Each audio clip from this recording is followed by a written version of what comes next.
Dans certains aéroports, il n'est plus nécessaire d'attendre de longues minutes pour trouver une place de parking. Point de Tesla à l'horizon, mais une solution innovante, fruit de l'imagination de la start-up Stanley Robotics. L'idée, elle est venue dans le laboratoire dans lequel j'étais avec un de mes associés, Aurélien Corr. On était tous les deux chercheurs en véhicules autonomes et on s'est aperçu que toutes les briques techno étaient là, que toute la partie recherche était déjà là. En revanche, il y avait une partie développement opérationnel qui manquait et on s'est dit, plutôt que d'attendre que toutes les voitures autonomes soient là et qu'on puisse en faire un vrai service, pourquoi est-ce qu'on n'essaierait pas de transformer n'importe quelle voiture en une voiture autonome dans le contexte de la problématique parking? À partir de cette réflexion, Stanley Robotics a développé Stan, un robot voiturier capable de prendre en charge un véhicule de manière autonome pour le garer sur un parking.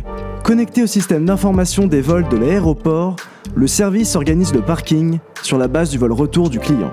C'est une infrastructure qui est assez légère, finalement on a juste des box à installer sur le site et les robots finalement eux fonctionnent dans un espace qui est ouvert, qui est libre, donc il n'y a pas de capteur au sol, il n'y a des capteurs qu'au niveau du robot, donc en effet il y a ce qu'on appelle des lidars. Ces lidars lui permettent au robot à la fois de prendre le véhicule, donc de bien repérer où est le véhicule, de mieux se glisser sous le véhicule et ensuite le soulever, mais également pour se repérer quand il arrive dans les box.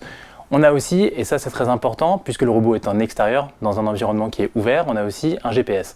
Donc c'est un GPS qui est centimétrique. Il y a un système qui permet au robot de corriger l'erreur GPS qu'on peut avoir sur un système GPS normal, comme celui de son véhicule, celui de son téléphone par exemple. Et ça permet au robot d'être très précis dans ses déplacements dans cet environnement qui est ouvert en extérieur. Si la société est aujourd'hui sur une pente ascendante, les débuts ont été quelque peu difficiles. En cause, une clientèle qui n'était pas celle attendue lors de la création de l'entreprise. Au début, on est allé vers les gens qui gèrent les parkings de centre-ville et globalement, ils nous ont dit que notre service ne faisait pas de sens pour eux. On a continué à chercher, on a failli arrêter parce qu'on s'est dit finalement notre solution ne résout aucun problème. Et là, on a rencontré des acteurs du monde du parking voyageur. Et donc c'est à ce moment-là où on s'est concentré sur le parking voyageur. Et on s'est aperçu qu'eux, ils avaient des gros problèmes de densification, ils ont des gros problèmes de pic. Et en fait, un voyageur qui arrive dans son parking, il ne réfléchit pas, il faut qu'il aille prendre son train, il faut qu'il aille prendre son avion. Et donc on connaît même des parkings, on a vu des gens où les utilisateurs lâchent leur voiture, même la clé sur le contact, et ils la lâchent devant la barrière et ils partent et ils courent aller prendre leur train parce que la réunion qu'ils ont au bout du train est plus importante que leur voiture. Donc voilà, donc il y a des enjeux qui sont complètement différents avec une problématique d'offre de service qui est complètement différente et en fait ça collait parfaitement au produit qu'on était en train de développer à ce moment-là. Avec sa solution, Stanley Robotics promet une augmentation de 50% de la capacité de stockage d'un parking.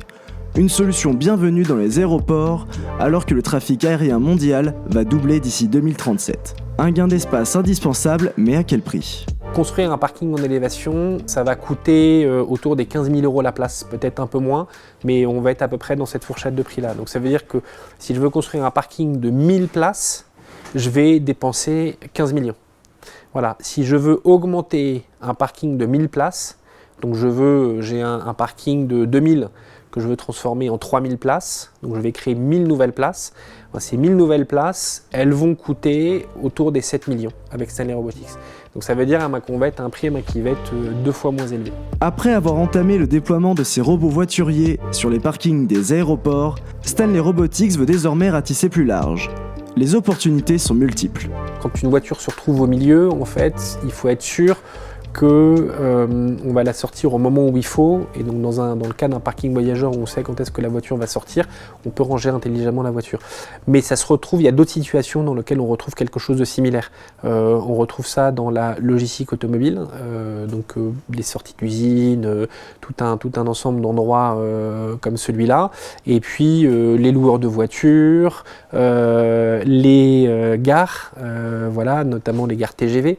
Les gares TGV, il y a beaucoup de gens qui vont laisser leur voiture sur un temps qui va être long, peut-être un peu moins long qu'un aéroport, mais sur du 3 à 5 jours facilement, et qui sont aussi des endroits qui manquent de place. Ce sont aussi des endroits où ils ont besoin d'augmenter la capacité du parking. À ce jour, 3 robots de Stanley Robotics sont nécessaires pour gérer un parking de 500 places.